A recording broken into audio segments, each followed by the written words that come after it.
और भी बड़ी अद्भुत बातें कही गई हैं। जिनके घर में देखिए बीमारी औषधि खुली पड़ी रहती है, मैंने कभी पहले भी जिक्र किया, दवाइयों को खुला मन छोड़िए, ये घर की बरकत को रोक देंगे। स्पष्ट श्लोक है यहाँ पर। मैं एक बार फिर निवेदन आपको इस बात के लिए करूंगा। चलो ठीक है, बीमारी अपने हाथ में नहीं है, फिर भी ऐसे रहिए कि बीमार न हो। दवाई भी आप लेते हैं तो ऐसा नहीं है सिरप का ढक्कन ही खोल के रख दिया, टैबलेट वहीं पड़ी है, पूरा का पूरा घर अस्पताल जैसा लगता है। ये बिल्कुल ठीक नहीं। मैंने तो यहाँ तक पढ़ा है उल्टा कपड़ा उतार के डाल देते हैं, बाथरूम में नाभि के नीचे के कपड़े पड़े रहते हैं। इससे भी घोर गरीबी का जन्म होता है। हमारी नीति तो कहती है कि जो लोग कभी अपने दांत साफ नहीं करते, दांत नहीं मांजते, हमारे ग्रंथों में लिखा है धुला वस्त्र नहीं पहनते, दांत नहीं मांजते, तुम तो हो क्या, नारायण में भी ये कमी होगी तो माता लक्ष्मी नारायण का भी संग छोड़ करके चली जाएगी। इसलिए इन दांतों की बर्बादी मत करो। दांत तो मोती की तरह चमकते हुए होने चाहिए। शुद्ध दांत आपके घर में बरकत देते हैं। आपके जो दांतों की जो दूधिया जो दांत हैं, जो आपके दांतों में जो चमक है, इससे आपके घर की बरकत होती है। यदि गलत बोल रहा हूं तो कोई मेरी बात काट के तो बता दे। हाँ, मेरी तो शास्त्र प्रमाणित बात होती है। तो गुटखा खा खा करके उल्टा पुल्टा कर करके ऐसी रेड मार डाली है दांतों की, ऐसे को गत कर डाली है दांतों की, उनके तो पास बैठना बड़ा मुश्किल होता है।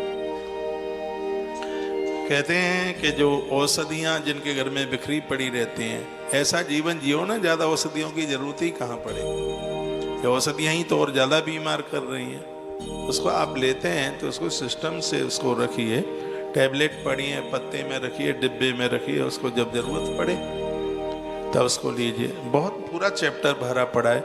जिनकी रसोई में सब बर्तन भाड़े ऐसे ही पड़े रहते हैं, उल्टा तवा रखना अशुभ है, उल्टी कढ़ाई रखना ये बिल्कुल अशुभ है। और आटा लगे हुए परात में फिर आटा गूंथना, ये तो अशुभ का भी अशुभ है।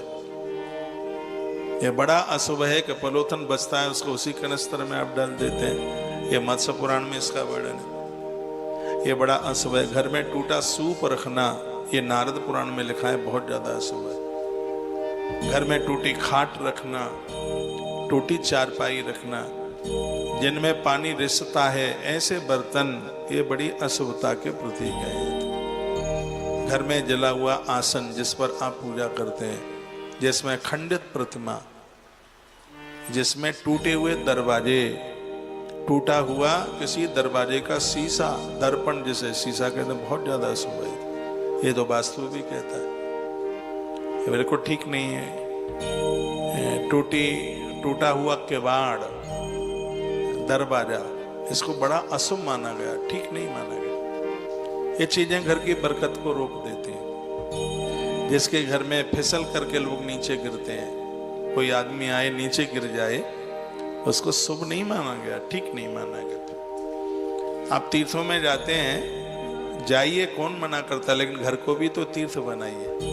कहाँ जूती चप्पलें उतारनी है। मैं अभी यहाँ आया देख रहा, आधा पंडाल जूती चप्पलों से ही भरा हुआ था।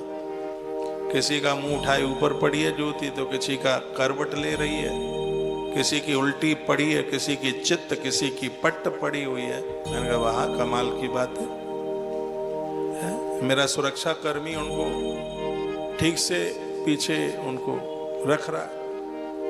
तो यहाँ ही की मैं बात नहीं बोल रहा हूँ, कहीं भी आप जाएं तो जीवन एक सिस्टम के साथ जी लें तो बहुत आनंद होता है। उल्टी बनियान मत उतारिए, उल्टा कुर्ता मत उतारिए, उसको सतह करके रखिए। सुबह उठते हैं आप तो अपना आप रजाई कंबल जो भी कपड़ा आप यूज करते हैं, ये जरूरी नहीं इसको घरवाली ही करेगी या माँ ही करेगी, इसको आप खुद भी कर सकते हैं।